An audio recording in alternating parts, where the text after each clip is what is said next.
Gente, ó, eu recebi um pedido por direct para explicar o que é que acontece quando uma pessoa é condenada por sentença transitada em julgado e há uma pena de multa e ela não tem condições de pagar. O que é que a gente tem que entender? Primeiro, a gente sabe que a pena de multa está lá prevista, certo?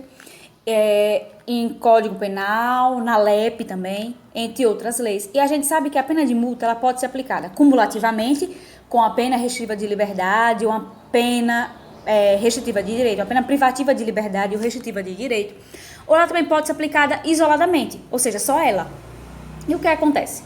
Vai seguir todo o trâmite na dosimetria da pena, para ver o valor da multa, dias multa e tudo mais. E aí, depois do réu condenado, com o trânsito em julgado, certo? Ele vai ser notificado para que no prazo máximo de 10 dias, ele voluntariamente pague essa multa. Tá? A gente tem que entender que hoje em dia o não pagamento da multa não vai transformar a pena restritiva de direito em pena privativa de liberdade, tá? Não tem isso.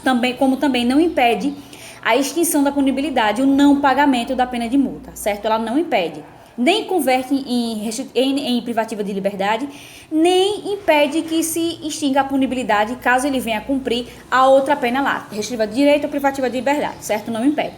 E aí o que acontece? Quando o réu não faz esse pagamento voluntário, acontece algumas coisas. Primeiro, o réu pode entrar com um requerimento em que vai ser ouvido o Ministério Público, tá?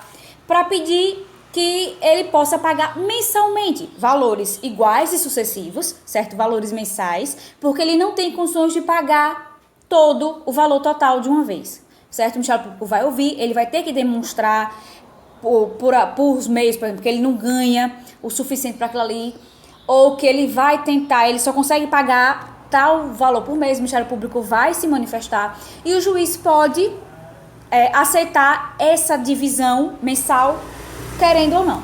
E o que acontece em segundo passo? Se ele estiver cumprindo, por exemplo, uma pena restritiva de direito, ou seja, ele está cumprindo a pena, mas ele pode trabalhar, e ele estiver trabalhando, pode haver um desconto mensal, certo? Na folha de pagamento, que se retire o valor da multa. Também, se ele está trabalhando, se ele tem que comprovar que trabalha, pode-se ter o valor em desconto da folha de pagamento. Claro, nada que vá levar ele a se prejudicar familiares dele sem ele ficar com a própria subsistência, certo? Tem um patamar também que não pode, só porque ele recebe em folha, que vai ser descontado e vai deixar ele na miséria. Não, isso não pode. Lá tem um patamar mínimo que pode ser descontado, patamar mínimo e máximo que pode ser descontado para que não leve ele à miséria, nem dele nem de seus familiares.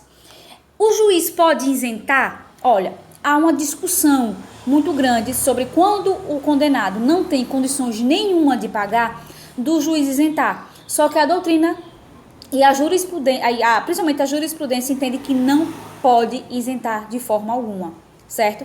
Se utiliza outros meios para cobrar. Quais? Vai seguir o rito da fazenda pública. Vai se tornar o quê? Uma dívida ativa, certo? Se ele não tem condições de pagar, certo? Vamos supor, ele pegou uma pena privativa de liberdade e uma pena de multa. Ele cumpriu a pena privativa de liberdade, mas não pagou a pena de multa. Extingue a punibilidade contra a pena privativa de liberdade. E se até o momento ele não tiver pago a pena de multa, vai se tornar uma dívida ativa da União.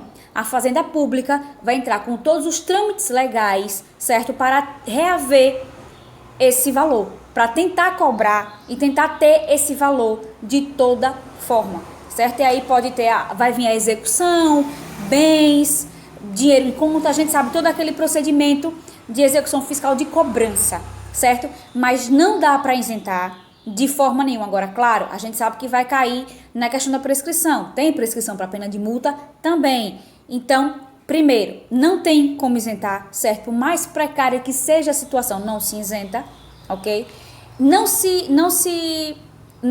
impede, tá, a extinção da punibilidade, como também não pode ser convertida em privativa de liberdade porque não cumpriu, certo? Porque não cumpriu o pagamento, não tem como, tá? Não pode de forma nenhuma. E vai ser cobrado através de uma execução dentro dos trâmites da Fazenda Pública, mas não tem como simplesmente, infelizmente, deixar de pagar a pena de multa.